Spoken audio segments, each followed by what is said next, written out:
What is Craspedia? Craspedia, also known as Billy Buttons, are unique, round, yellow flowers that add a cheerful pop to any floral arrangement.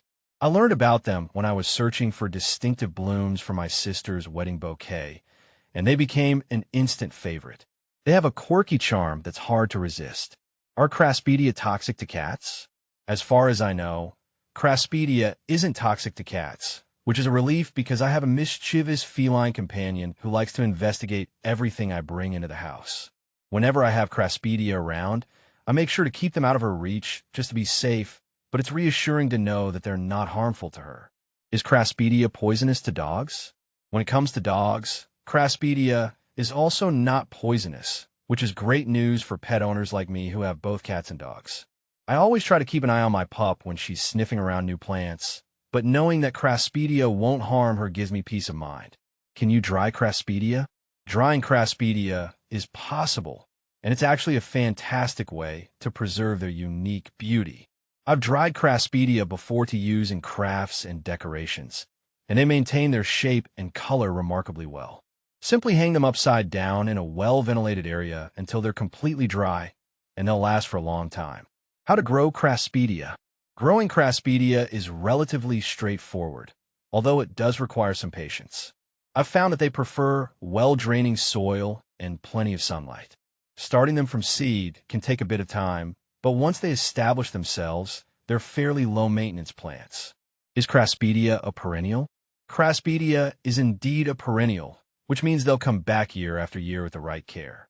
I love having perennials in my garden because they provide a sense of continuity and familiarity as the seasons change.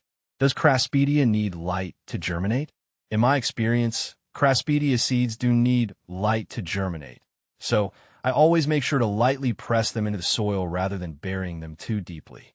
I've had the best success starting them indoors under grow lights before transplanting them outside. When to harvest Craspedia? Harvesting Craspedia is best done when the flowers are fully mature but before they start to shed their seeds.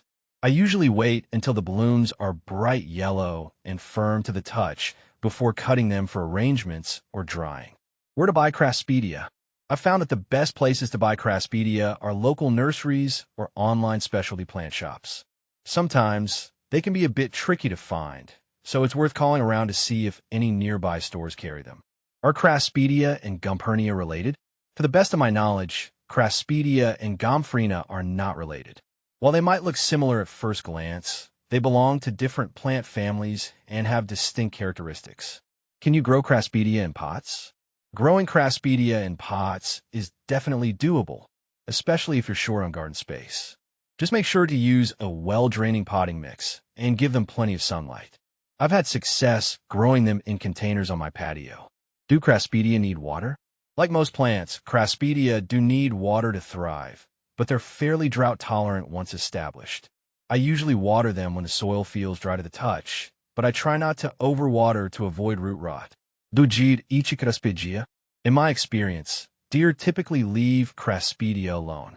I have a lot of deer in my area, and they tend to prefer munching on my other garden plants rather than bothering my Craspedia.